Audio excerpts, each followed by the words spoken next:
Welcome to QA, where tonight the K is silent, as in knits, knots, knackers and knobs. Let's meet a nitwit Sue Perkins. Not a lot, Ross Noble. Slightly knackered David Mitchell.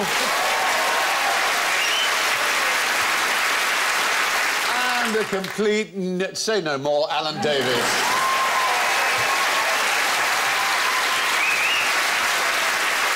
Right. All the K's are quiet, and so are their noises. Sue goes, shh. Ross goes.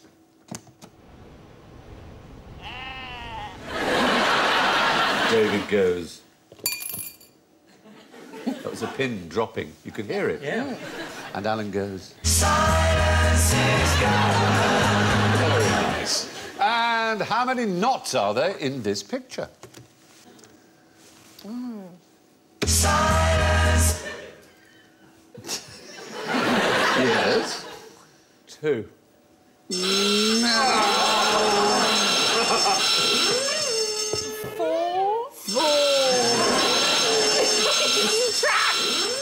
Well, you've got some options.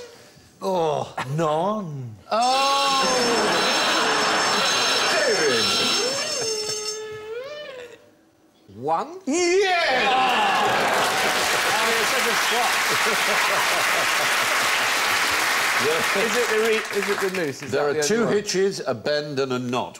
The one on the right is a canoose. Yes. A noose, but it is a knot. Oh, a Yeah. noose is a knot. A noose is a type of knot. The A hitches- hangman's knot. The hitches are the first one and the third one. It's correct. They are hitches, and the second one is what's known as a It's clearly a bend.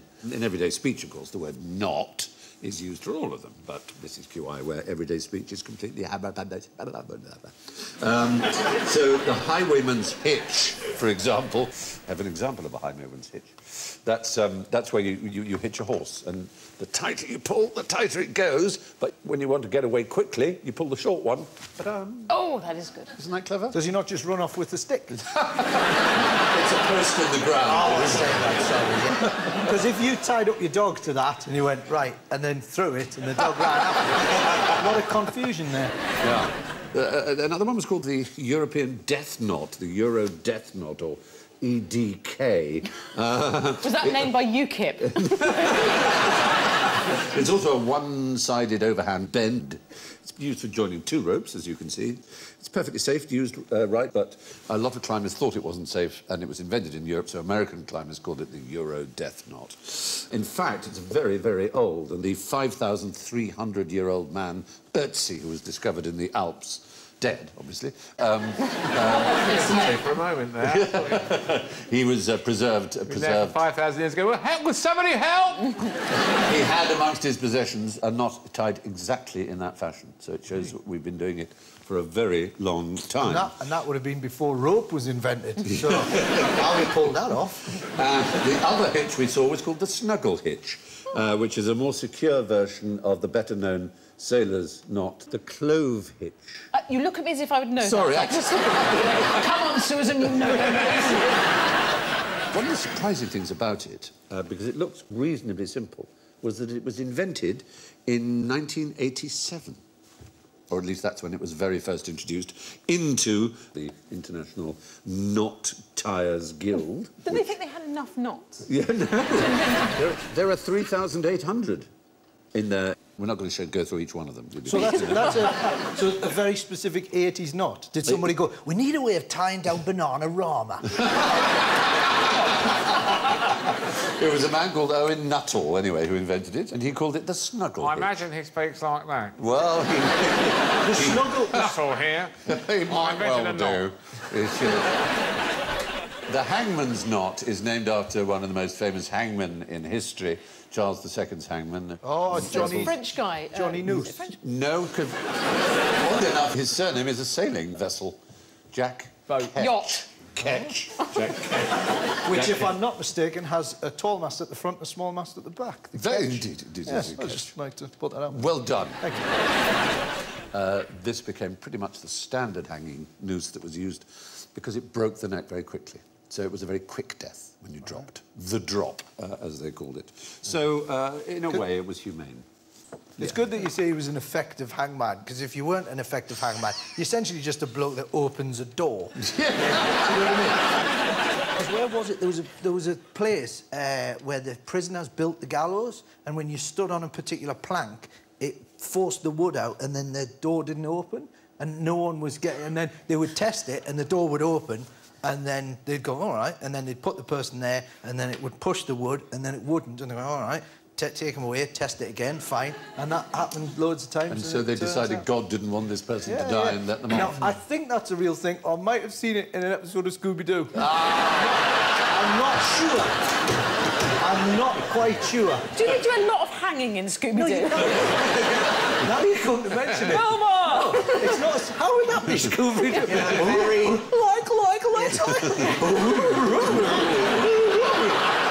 You're right. Shaggy!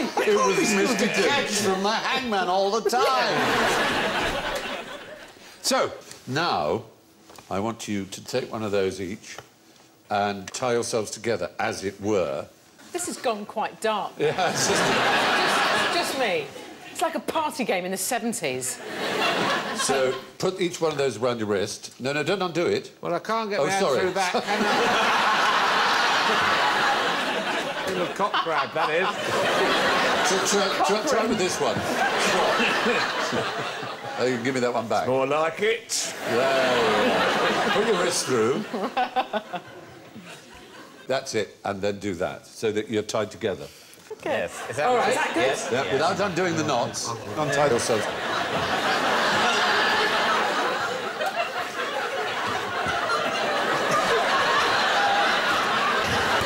Oh, I see. Don't turn around, don't turn around.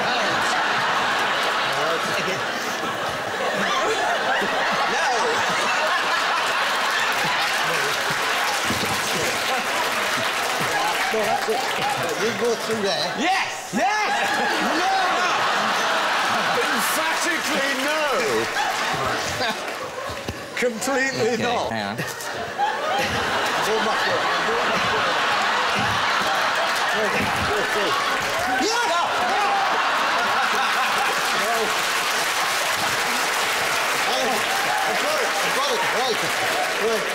I've got it.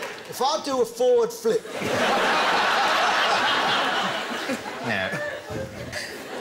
Right. Let's see if we can get... Oh. I think technically you're now married. What? I'm coming down, I'm coming down. You two hold it for a second and watch, because I think Sue was onto something. OK, this is what we did when we were regularly handcuffed together as children. You mustn't untie the knot. But... Ooh. Yay!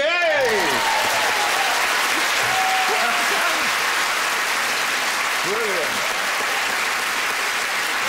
Have a go. I have no idea what you did. No, neither do I, but I just feel alone now. I liked it when we were together. Show them, if you can remember it, show them. So, I've now got a purple It's a one round magician's there. trick. It's a good magic...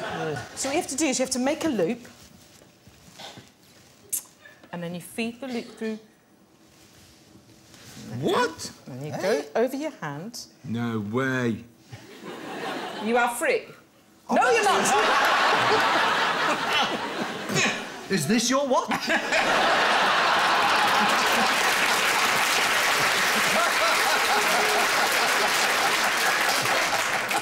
Oh, we've given up. Hang on, if I take my trousers off... I think we have to call it a disaster. But well done, Sue Perkins.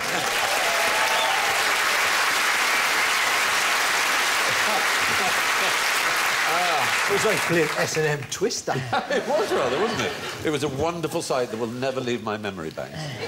You're now a shoo-in for the 50 Shades of Grey movie, the pair of you. You are, absolutely. So, if you want to tie the knot at a knobstick wedding, what do you need? A knobstick knobstick wedding. Yeah. I think I've been to a few of those. It's not an offensive term for gay marriage, is it?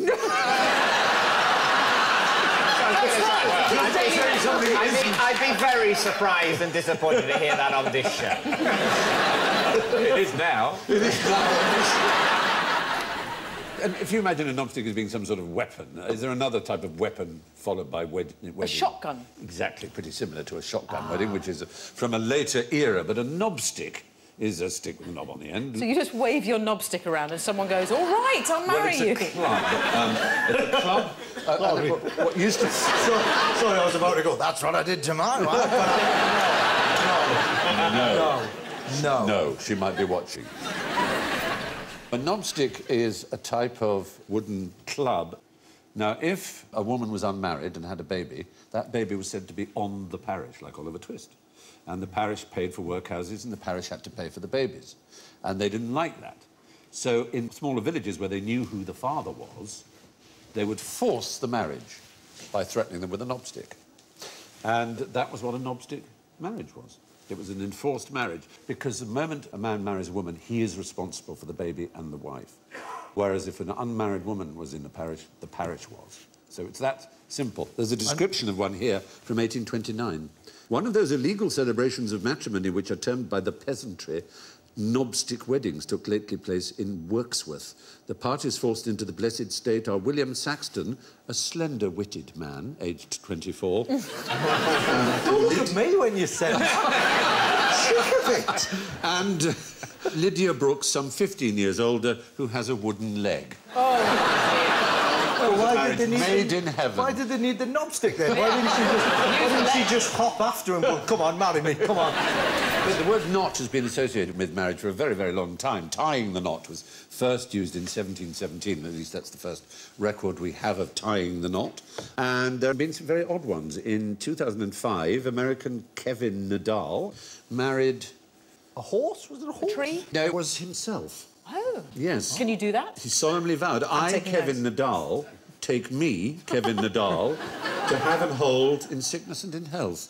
His point was, if people are happy to celebrate married life, why shouldn't they celebrate single life? Yes. Did he take himself out on dates and wonder when he'd make the first move? I bet he also said, why is it always me who does the washing up? Why am I always the bridesmaid? It's not me, it's me. If he meets somebody, is he unfaithful to himself? He then? would be, yes, presumably. Not going to tell myself. I'm going Very odd. Would you have to divorce yourself? Where have you been? I'm not saying. After many years of thought, I decided to have an open relationship with myself. And, you know, I don't mind what I get up to. Yeah. But I wish I just would... Don't do it Don't tell behind me. my back. Don't tell me. Don't tell me. I don't want to know. Not in my bed! If he wanted to do a bit of wife swapping, he just goes the other end of the bed. Oh, dear. In 1979, a lady called Aya Ritter Berliner Mauer, a 57-year-old German woman, married... What do you think she married? Is it a bridge? No, from her name. Berliner Mauer. Mauer. So Berlin Wall. She married the Berlin Wall in 1979, when it was still up, obviously. There's somebody who married the Eiffel Tower or something. Did they? They dated the Eiffel Tower for a while, and then they got married. And they said that they'd been going steady with a bow, and they'd had close relations with a fence beforehand. And they were obsessed with... I think there's a word for... I don't know what the word is, but for sleeping with inanimate objects or falling... Size isn't everything, but the Eiffel Tower is pretty impressive. As phalluses go. Yeah. And there's a gift shop. Yes! A restaurant. The view from the top of my husband. Anyway, none of these marriages, of course, has any official standing. So those are some of the odder marriages. The traditional way to make an honest woman of someone is to use a churchwarden's knob, on the other hand. Why would anyone ban knitting patterns, flowers, hugs and kisses? This is a real ban, that is to say, a governmental It's got a wartime feeling about it. It has got a wartime feeling about it. Code is the right What, they're word. knitting code? Yes. So in World War II, you were not allowed to send abroad any knitting pattern, just in case there was code embedded in it. So you couldn't send knitting socks to prisoners of war? Well, you could send socks, but not anything with a knitting pattern in it. Oh, right. Okay. Because they could be used as some sort of code. Open out a blanket and it says June the 6th, 19... Normandy. Yeah.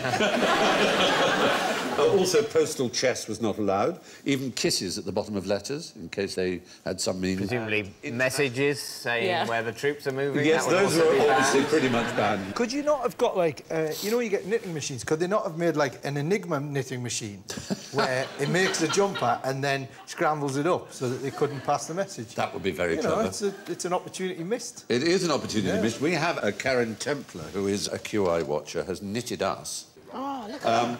And this says, in Morse code, I will always love you. Oh, that's cute. Oh, thank you, Karen. Bravo. What she was doing there? I think she was playing. She was indulging in a bit of foreplay. Hey! Nice. Very good. And let's hope that it is Morse code and not Braille. You'll what? Get off me. You know, the female knitters at the guillotine? Yes. Did they knit? Did they knit code or knit something? There was something about them knitting code. The most famous one is Madame Defarge in The Tale of Two Cities, and they were known as tricoteuses, which is the French for knitting women. But a lot of people now believe they didn't really exist, that they were sort of made up by Carlyle, the great historian of the French Revolution, and by Dickens. So they didn't knit necessarily, or they didn't think that they actually sat there watching heads Well, rolling. in the book, making Madame bobble Defarge hats. knits the names of all the aristocrats who are getting their heads chopped off, which is not really a code, as a sort of gleeful, cackling joy. And the original women of the Revolution were called the mothers of the Revolution, and they were much loved. But then they became, during the Terror, they became considered a nuisance. And so they were shut up, and they were forbade to wear trousers. A law that wasn't repealed until February 2013 in France. Trouser suits have actually been illegal in France for that length, but obviously not enforced, No. to say the least. Now, how can knitting be used to reduce fear, crime and disorder? You're saying if he had a tank top on, he'd go, OK, I'm putting the gun down. Well, you know, if he was knitting, he couldn't be holding a gun. Yeah. Well, that's true. It's harder to stab, shoot. You can only really kick people while you're knitting, can't you? You can stab. And We'll come on to that. There is something called extreme knitting, which we will come to. At the moment, we're looking at this form of knitting, which has different names. It's called guerrilla knitting, or sometimes yarn bombing. And it is actually a way to make a place more peaceful. It's to deter crime. And it's tried out in Leicester, where they hung pom-poms and put things around trees. Oh, I feel calm already. It's like a tree warmer. Well, they used cozies for tree trunks, parking meters, even buses and tanks has been suggested in the military areas. The Leicester experiment has had mixed results. Some locals don't think it works, others do. The fact is the pom-poms have so embarrassed the Leicester police that they haven't allowed us to show photographs of them, which is extremely mean of them. Yeah. But I'm sure if you look it up, you'll be able to see the Leicester so they're pom-poms. embarrassed? Yeah. They're embarrassed by the fact that they do look rather comic.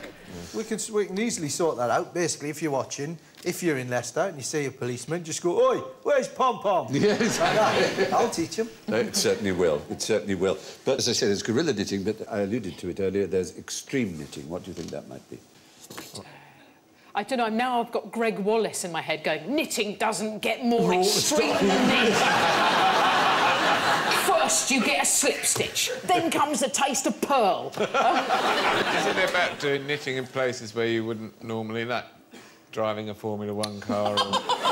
Well, sort of. Parachuting or The great heroine of this is one Susie Hewer, aged 55 at the moment of going to press. She has the world record for knitting a scarf while running a marathon. Oh, that is good. That is impressive. And she's also crocheted while running a marathon too. And she's ridden a tandem, and she does it to raise money for Alzheimer's research. So it's all pretty good in the end. Yeah, I did a half marathon when I was a student to raise money so that we could go to the Edinburgh Festival. Oh, dear me. Have So a guess. that's what 50 got quid. you 70. here. Oh, that's good. 70 Because quid. 13 And then we miles. got £2 off the Students' Union to top it up. 30? Well, it worked out all right for you, didn't it? Yeah. I would say. Now, what about the biggest knitted objects in the world? How big are they? Massive. Yes, is the answer. Give me Have a point, thank you. The biggest knitted object. Yeah. Well, I've had my doubts about Venus for a long time. Is it going to be like a suspension bridge or something? It's a knitted object. In as much as it is, yes, it is a a house- physical object on which people can live. Is the internet knitted? It counts as the huge knitted thing. No, it's a series of man-made knitted islands on the Peruvian side of Lake Titicaca, and there are 45 of them. They're from Totoro reeds, and there's a church on one of them. There are buildings and houses, people live on them. But they're quite... The scariest thing is the size of the nanas that built them. Several hundred people live on them. And they get so used to this rather springy surface that if they then go on land, they can't walk. It takes them ages to get their land legs I think back. that's where Bez from the Happy Mondays, he's from. Very good. It'd be a great Excellent. excuse, wouldn't it, if you turned up somewhere pissed to say, no, actually, I'm fine. I just usually live somewhere knitted. Very odd. Just a very different surface. Everything feels very wobbly, but honestly, I am a professional. But the Lake Titicaca Olympic team must be amazing. Give me a statistic about Lake Titicaca. It is the biggest innuendo place in the planet. It's got titties and it's got caca. Exactly. Is it very, very high? It's the highest navigable lake in the world. That's quite right. Navigable means you can go in one end and out the other. Well, yes, yeah, you can get ships on it, and there are many ships on it exactly like that, and ports and things like that. There are higher lakes which you couldn't get a Not ship been made onto. more navigable by loads of knitted Knitted, islands. Get in the way. Yeah. So, anyway, now for a new round. What Katie did. Here are 5 creatures and 5 names. I want you to match the creature to the name. Oh, right. OK. There's a dragon-headed, a spike-headed, a horned, a mimicking snap-nosed and a small-hooded, and they're all called... Sheila. No, they're called katydids. Why might they be called a katydid? A catitid? No, it is actually pronounced katydid. It's because supposedly the sound they make by stridulating their wings, as many of the crickety-type animals and cicada-type animals do... Crickety-type animals? Yeah, crickets, grasshoppers, locusts. And We this look is to the... you do it in your nature shows. You go, oh, these are the crickety-type ones. Crickety ones, the footballish ones. So their bingo wings sort of rub, and they rub let their off rings, and it makes a chirping noise, yes, but which mine do that. puts them in common with locusts and grasshoppers and cicadas and so on. But they're called katydids because apparently the sound is Katie did, Katie didn't. I don't know. We haven't got a recording of it, so I can't help you. Katie didn't, Katie But did, Katie didn't. let's show the answers in a colour-coded sort of way. Well, there you can see. Oh. But they're strange creatures, and the most impressive in some ways is the small hooded, which, as you see, is the purple one, which looks like a leaf. We're looking at it very closely, and it's moving, but it wasn't discovered till 2010. It lived for millennia, and it's not even rare. It's in Australia. It's because its camouflage is so astonishing. The mottling of the leaves and everything else is such that people just don't see it. It's the longest game of hide and seek. Yes, it is. Literally some... Oh, look, what's that little finally. blighter in there? He says, that's an animal, that's alive. Oh, you got me! Yeah, terrifying thing, actually, suddenly to really, you know, that things that we've been looking at for ages turn out to be animals. Yes. You know, that you're suddenly looking at 4 trees and suddenly realise, oh, no, they're legs. There's another katydid, which does a very extraordinary thing. It's a record in the animal kingdom, as far as we know. It's the male tuberous bush cricket. It has the largest testicles for their weight of any animal. That's 14% of their body mass. 14%. 14%. Gonad. It enables them to fertilise as many females as possible. They do this by inserting a jelly-like package. Why are you looking at me? I'm sorry, called a spermatophore into the female. But the back end of this spermatophore, this bulging packet of spermatozoic jelly, there's too much of it. It bulges out, and the female reaches back and eats it for lunch. Yes, so it's a romantic dinner for one. So it's a double. Only a man could say that. 40%. The thing about that as a creature, though, is because it's got such massive balls. Like when you film it close up, it must go like it must leap. Whoosh. Oh, oh! Oh, the agony. Every time it lands, Where's it just. Where's the penis? Is the penis massive? I don't think the penis is as massive as Just a the little testes. thing like that and then 2 like... Yeah, it's really... It's quite a powerful squirt, you'd have thought. It could be a mile away. Yeah. Well, there you are. There's your katydid. What's the longest distance of mating in the animal kingdom? What is? Yeah. Gosh, I don't know. Some fish, they put the eggs and then the male fish comes along later. They don't even meet, That's do they? You could send by post, I suppose. Well, there's the ninja slug. Well, this is a real thing. A ninja slug? The ninja slug. And it when it's doing the loving, it... yeah, I'm like a proper Slug expert. loving. Wax on, wax off. Yeah, slug loving. And then instead of getting involved, it comes up and then it fires, like, all the necessaries towards the lady slug, and she whoof. And then... I don't know what it's catches called. it. It's sort of... But she leans backward to catch it. I don't think she's got hands, but she sort of... That's the thing with a slug. If you rush a slug like that, they go... Oh, it's that bit on the... Yes, it is. Just, and then, Are you saying it's like the meat and two veg detach? Yeah, takes it And off. takes it off and fires it at Takes it off, and it... Again, I'm not sure where I found this out. Scooby-Doo. That is definitely Scooby-Doo. It's a bit... And then it... Whoa, like that. I've definitely seen that on Scooby-Doo. And then I think she's like that. Whoo. And she's basically like a goalkeeper, just readying herself. Yeah, honestly, it's like an explosion in an Ann Summers. Well, that's terrific. Well done. There's nothing worse, though, when this slug comes towards the lady and she dives the wrong way. Moving on from the enormous knackers of the katydid. What can you tell me about the royal knackers? Well, I imagine they're pretty toasty right now. Is it where They got a royal knacker's yard? horses are killed? Yeah. The royal not knacker's yard? Yes, they don't any longer have a royal knackers yard, but they used to. There was, of course, in the Victorian age and earlier, a great need to get rid of horses who had died and to make the most of them. And they went to knackers yards. And there was... into lasagna. And they were made into all kinds of things. And the royal knacker was one John Atchiller, who had the royal warrant from Queen Victoria to knacker her horses. And he was the official horse slaughterer. He's buried in Highgate Cemetery, where there's a tomb with a prancing horse on top of it, like a Ferrari mascot. Is it prancing the other way up? Maybe it's prancing as a sign of revenge. Yeah, maybe. We got you at last, you bastard. Yeah. He had two knackers yards. The first was in Sharp's Alley near Smithfield, and then later near King's Cross at Belle Isle. And they were famously malodorous. You wouldn't want to live near them.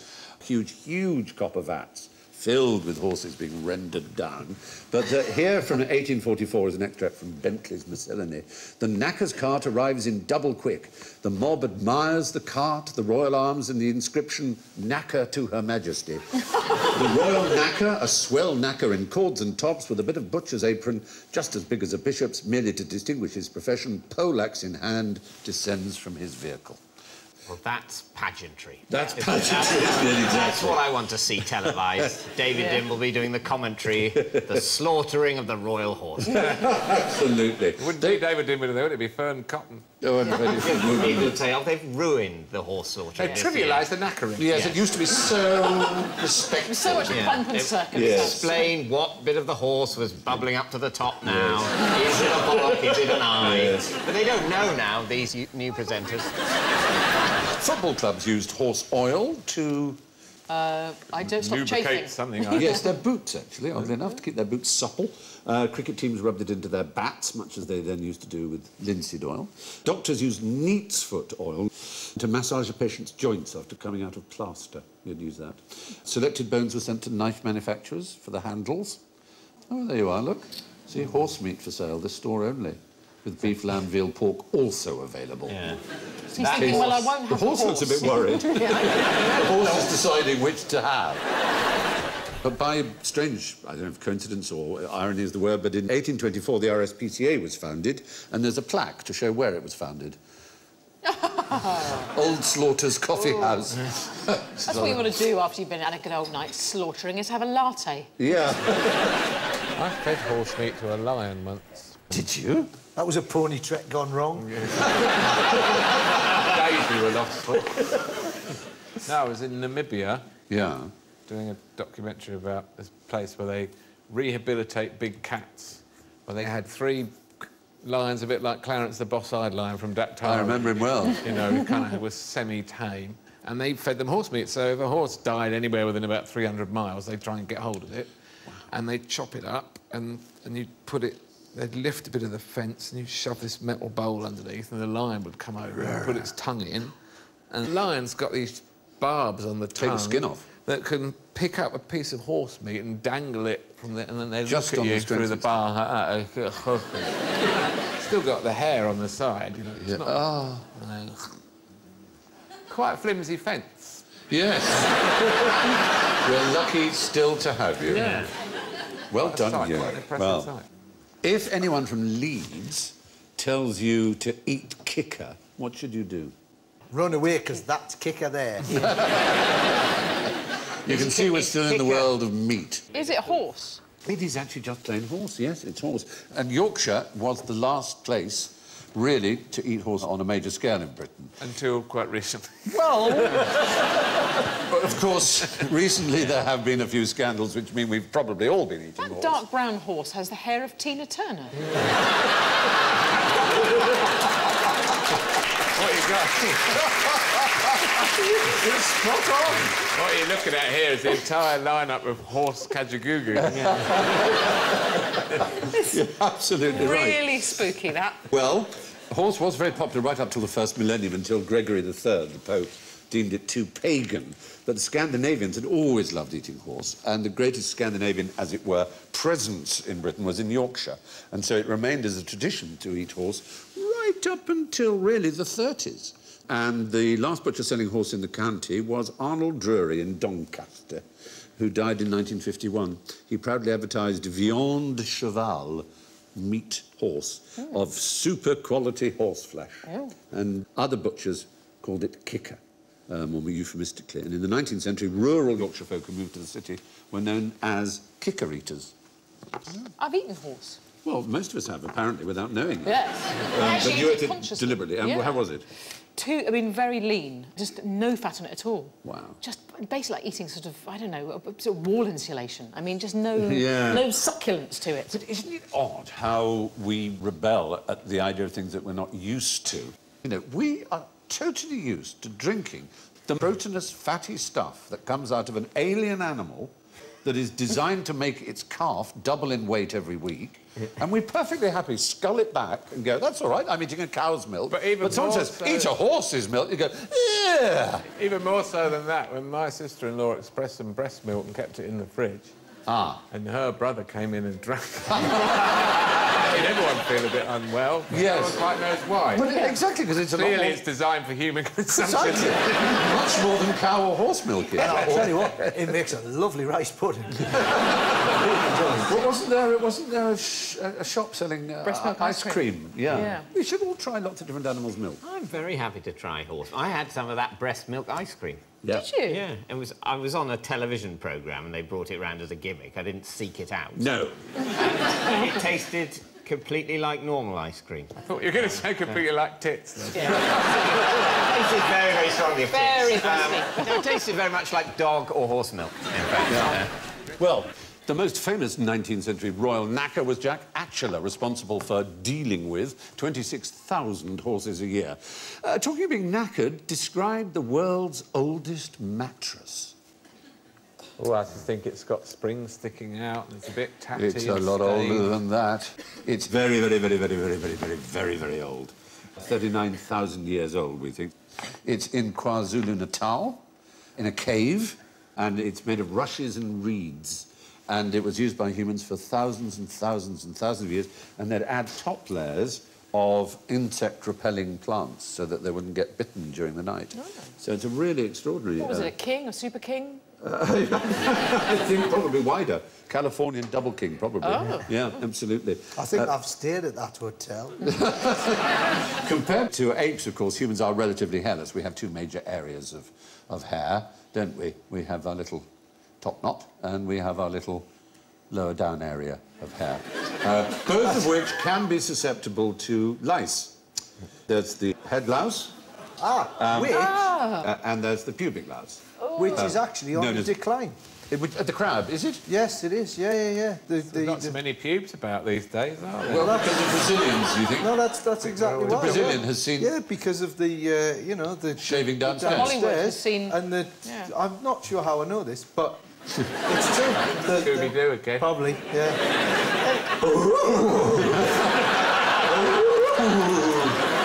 And if it hadn't been for you pesky kids, I'd have gotten away with it as well. But yeah, apparently their numbers are yeah, I mean, they've had to actually start sanctuaries now. Special pube sanctuaries, and I donate, like, every month. Little crabberies. Money comes out Provide a direct natural debit. habitat. The natural habitat is shrinking. Yeah. It'd be awful, wouldn't it, actually, though, if you found you had pubic lice and then there was some sort of Environment Agency order on it that you couldn't get rid of them because they were so sorry, it's important to the ecosystem. They're restricted, they're zoned. They're like bats. Yeah.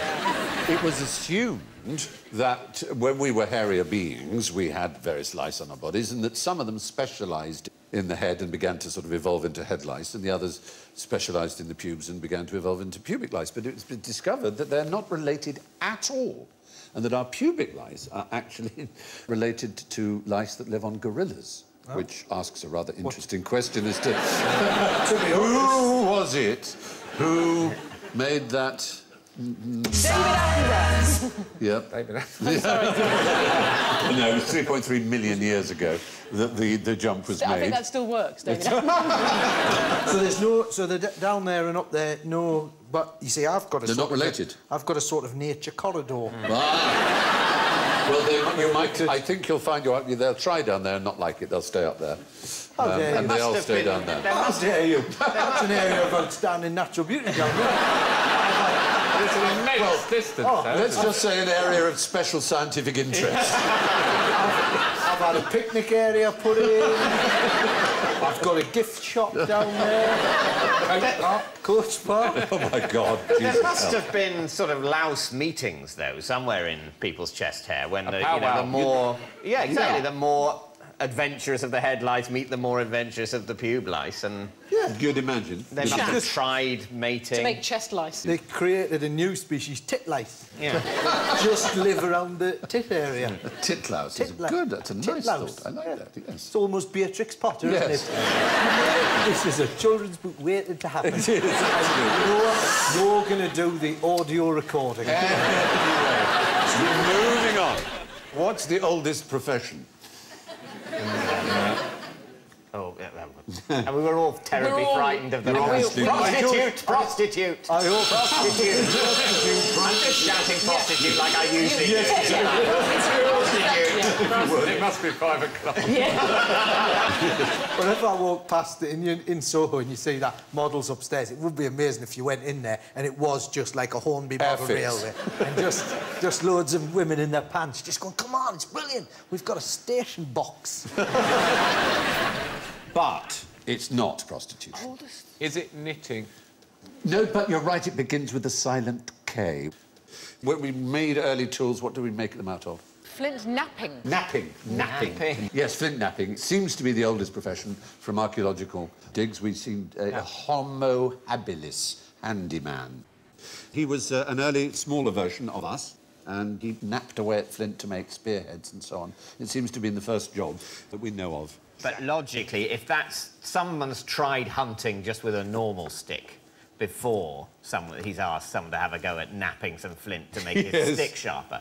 So I reckon hunter's got to be a job pre-napper. Yeah, but you were it was self-employed. Well, you ate the food and you gave it for the family. I reckon they were all probably... None of them were on PAYE. No, I was going to say, Even before hunter, though, surely spear caddy. Spear caddy. Who hands the spear to the hunter. Oh, like a spear caddy. Could I have the number 4, please? Of course, you know, you don't have a thing without a wood chopper, a wood cutter. Yes, you've got to have one of those. You're right. But anyway, flint napping was certainly an older than... All of this is before certainly prostitute. the oldest one with the silent K. Yes. Yeah.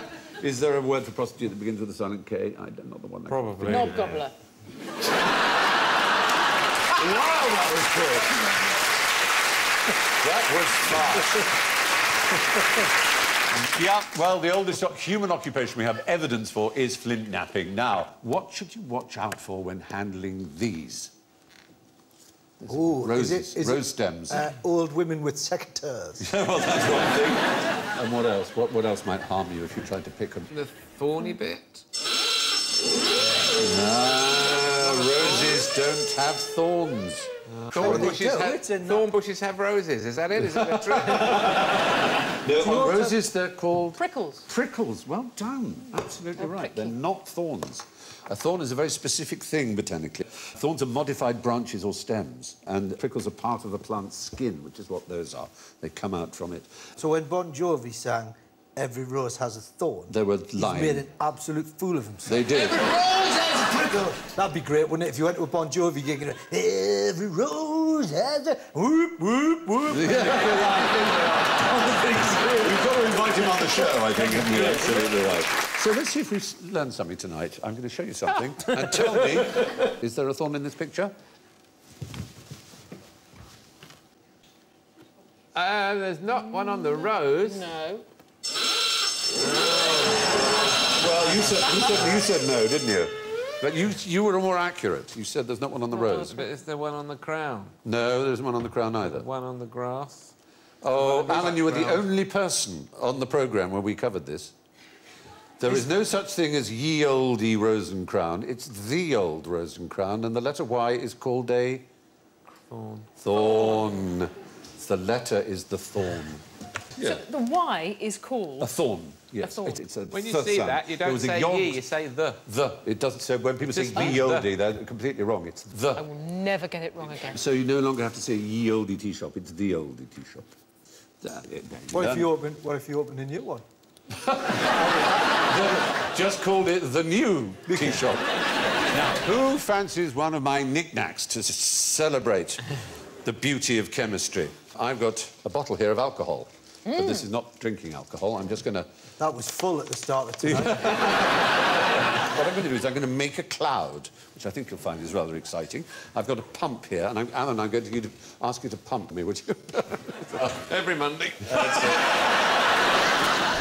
And by doing this, I just make it evaporate a little, and I'm going to stick the plunger in as soon as I can so I don't get too much. Now, by pumping it in, you're applying pressure to this. There you go. So I pump? About 10. 2, 3, 4, 5, 6, 7, 8, 9, 10. That'll do. Is it going to blow up? There we Is it go. going to And explode? cloud! I've made a cloud. But, pop it in. We can now make it disappear. Go, cloud! Come back, cloud! Oh, isn't that exciting? All of which brings us to the scores, and our winner tonight on -6 is David Mitchell. And a very respectable second place on -9 is Ross Noble. Improving all the time in third place with -17, Alan Davis. But tonight's frayed knicker elastic is Sue Perkins on -22.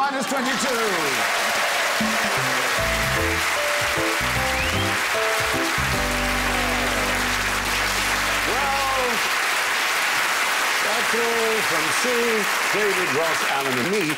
Good night. Actor John Hannah guest hosts Never Mind the Buzzcocks next, in another chance to see the start of the new series. And there's more comedy as a double bill of American Dad is getting underway over on BBC 3 now.